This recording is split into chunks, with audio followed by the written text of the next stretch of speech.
بسم الله الرحمن الرحيم. ياسين والقرآن الحكيم إنك لمن المرسلين على صراط مستقيم تنزيل العزيز الرحيم لتنذر قوما ما أنذر آباؤهم فهم غافلون لقد حق القول على أكثرهم فهم لا يؤمنون إنا جعلنا في أعناقهم أغلالا فهي إلى الأذقان فهم مقمحون وجعلنا من بين أيديهم سدا ومن خلفهم سدا فأغشيناهم فهم لا يبصرون وسواء عليهم أأنذرتهم أم لم تنذرهم لا يؤمنون إنما تنذر من اتبع الذكر وخشي الرحمن بالغيب فبشره بمغفرة وأجر كريم إنا نحن نحيي الموتى ونكتب ما قدموا وآثارهم وكل شيء أحصيناه في إمام مبين واضرب لهم مثلا أصحاب القرية إذ جاءها المرسلون إذ أرسلنا إليهم اثنين فكذبوهما فعززنا بثالث فقالوا إنا إليكم مرسلون قالوا ما أنتم إلا بشر مثلنا وما أنزل الرحمن من شيء إن أنتم إلا تكذبون قالوا ربنا يعلم إنا إليكم لمرسلون وما علينا إلا البلاغ المبين قالوا إنا تطيرنا بكم لئن لم تنتهوا لنرجمنكم وليمسنكم منا عذاب أليم قالوا طائركم معكم أئن ذكرتم بل أنتم قوم مسرفون وجاء من أقصى المدينة رجل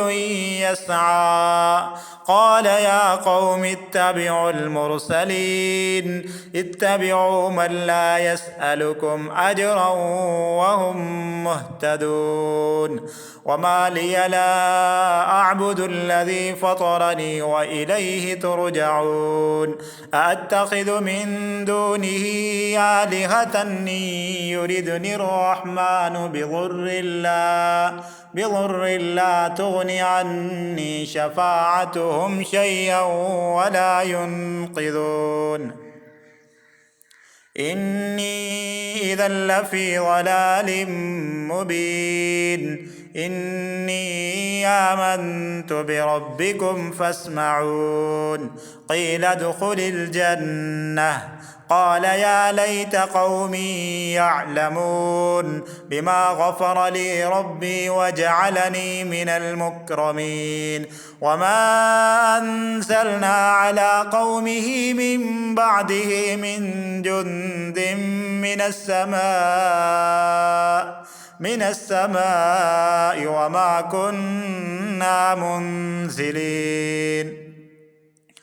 إن كانت إلا صيحة واحدة فإذا هم خامدون يا حسرة على العباد ما يأتيهم من رسول إلا كانوا به يستهزئون ألم يروا كم أهلكنا قبلهم من القرون أنهم إليهم لا يرجعون وإن كل لما جميع لدينا محضرون وآية لهم الأرض الميتة أحييناها وأخرجنا منها حبا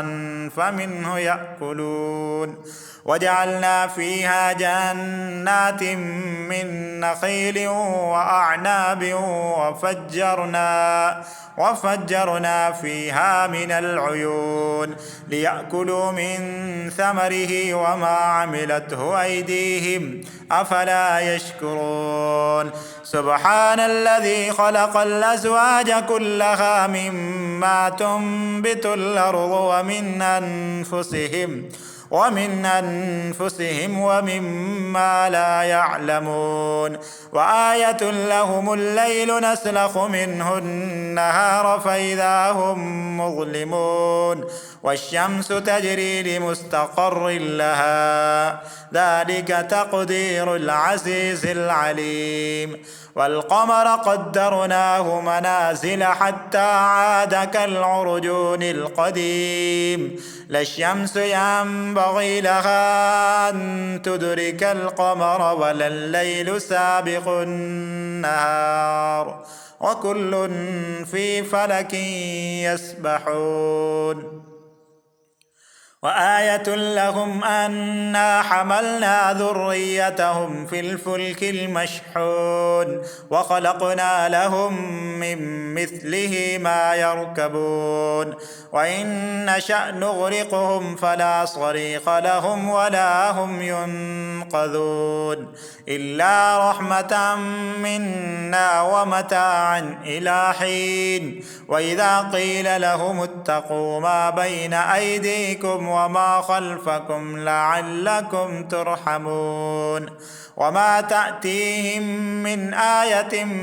من آيات ربهم إلا كانوا عنها معرضين وإذا قيل لهم أنفقوا مما رزقكم الله قال الذين كفروا للذين آمنوا أنطعم من لو يشاء الله أطعمه إن أنتم إلا في ضلال مبين ويقولون متى هذا الوعد إن كنتم صادقين ما ينظرون إلا صيحة واحدة تأخذهم وهم يخصمون فلا يستطيعون توصية ولا إلى أهلهم يرجعون ونفخ في الصور فإذا هم من الأجداث إلى ربهم ينسلون قالوا يا ويلنا من بعثنا من مرقدنا هذا ما وعد الرحمن وصدق المرسلون إن كانت إلا صيحة واحدة فإذا هم جميع لدينا محضرون فاليوم لا تظلم نفس شيئا ولا تجزون إلا ما كنتم تعملون إنا أصحاب الجنة اليوم في شغل فاكهون هم وأزواجهم في ظلال على الأرائك متكئون لهم فيها فاكهة ولهم ما يدعون سلام قولا من رب رحيم وامتازوا اليوم أيها المجرمون ألم أعهد إليكم يا بني آدم ألا تعبدوا الشيطان إنه لكم عدو مبين وأن يعبدوني هذا صراط مستقيم ولقد أضل منكم جبلا كثيرا أفلم تكونوا تعقلون هذه جهنم التي كنتم توعدون اصلوها اليوم بما كنتم تكفرون اليوم نختم على أفواههم وتكلمنا أيديهم وتشهد أرجلهم بما كانوا يكسبون ولو نشاء لطمسنا على أعينهم فاستبقوا الصراط فأنى يبصرون ولو نشاء لمسخناهم على مكانتهم فما استطاعوا مضيا ولا يرجعون ومن نعمره ننكسه في الخلق أفلا يعقلون وما علمناه الشعر وما ينبغي له إن هو إلا ذكر وقرآن مبين لينذر من كان حيا ويحق القول على الكافرين أولم يروا أنا خلقنا لهم مما عملت أيدينا أنعاما فهم لها مالكون وذللناها لهم فمنها ركوبهم ومنها يأكلون ولهم فيها منافع ومشارب أفلا يشكرون واتخذوا من دون الله آلهة لعلهم ينصرون لا يستطيعون نصرهم وهم لهم جند محضرون فلا يحزنك قولهم إنا نعلم ما يصرون وما يعلنون أولم ير الإنسان أنا خلقناه من نطفة فإذا هو خصيم مبين وضرب لنا مثلا ونسي خلقه قال من يحيي العظام وهي رميم قل يحييها الذي أنشأها أول مرة وهو بكل خلق عليم الذي جعل لكم من الشجر الأخضر نارا فإذا أنتم منه توقدون أوليس الذي خلق السماوات والأرض بقادر على أن يخلق مثلهم بلى وهو الخلاق العليم إنما أمره إذا أراد شيئا أن يقول له كن فيكون فسبحان الذي بيده ملكوت كل شيء وإليه ترجعون بسم الله الرحمن الرحيم الرحمن علم القرآن خلق الإنسان علمه البيان الشمس والقمر بحسبان والنجم والشجر يسجدان والسماء رفعها ووضع الميزان ألا تطغوا في الميزان وأقيموا الوزن بالقسط ولا تخسروا الميزان والأرض وضعها للأنام فيها فاكهة والنخل ذات الأكمام والحب ذو العصف والريحان فبأي آلاء ربكما تكذبان خلق الإنسان من صلصال كالفخار وخلق الجان من مارد من نار فبأي آلاء ربكما تكذبان رب المشرقين ورب المغربين فبأي آلاء ربكما تكذبان مرج البحرين يلتقيان بينهما برزخ لا يبغيان فبأي آلاء ربكما تكذبان يخرج منهما اللؤلؤ والمرجان فبأي آلاء ربكما تكذبان وله الجوار المنشآت في البحر كالأعلام فبأي آلاء ربكما تكذبان كل من عليها فان ويبقى وجه ربك ذو الجلال والإكرام فبأي آلاء ربكما تكذبان يسأله من في السماوات والأرض كل يوم هو في شأن فبأي آلاء ربكما تكذبان سنفرغ لكم أيها الثقلان فبأي آلاء ربكما تكذبان يا معشر الجن والإنس إن استطعتم أن تنفذوا من أقطار السماوات والأرض فانفذوا لا تنفذون إلا بسلطان فبأي آلاء ربكما تكذبان يرسل عليكما شواظ من نار ونحاس فلا تنتصران فبأي آلاء ربكما تكذبان فإذا انشقت السماء فكانت وردة كالدهان فبأي آلاء ربكما تكذبان فيومئذ لا يسأل عن ذنبه إنس